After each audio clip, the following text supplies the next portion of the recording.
Deep in the city, you might hear what sounds like birdsong, but there are no birds anywhere near. It's actually an artificial sound to tell people with sight disabilities that the crossing signal has turned green. But why birdsong? It's all part of the Japanese long-standing love of sounds in nature. Take the furin, for example, a wind chime hung from house eaves in summer.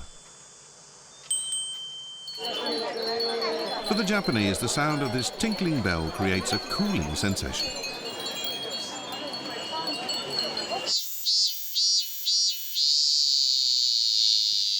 The cry of the cicada makes one think of summer, the season when this insect emerges from underground to live its short life. As the summer heat fades away, fresh sounds signal the coming season.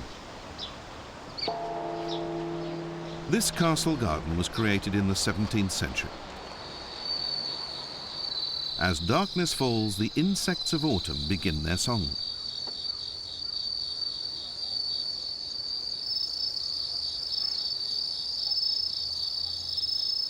For 3 weeks every September, people flock to this garden just to listen to the insect chorus. It's a very peaceful sensation. Makes me feel so calm. I almost stop thinking. This custom of listening to insect song dates back to at least the 8th century. People would keep insects in their houses or release them in the garden just to enjoy their sound. There are many traditional techniques for appreciating the beauty of sound. This is called a shishi or doshi. The lower bamboo tube slowly fills with water until it tips over. When the empty tube flips back and strikes the stones, it makes a knocking sound.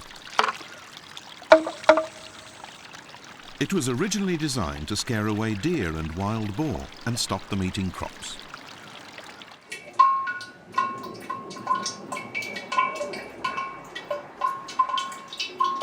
This may look like a simple drain, but it's actually the entrance to a sound device. Water dripping into a buried earthenware vessel creates an echo that resonates off the walls. The faint echo fills the garden above. The tea ceremony has always had a deep love of the sounds of nature.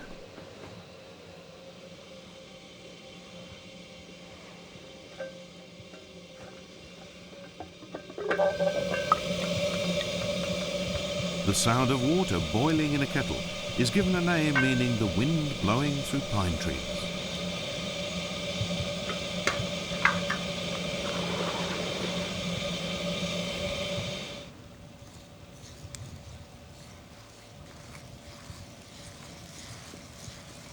When whisking tea in a bowl, one aims for a sound like water in a stream.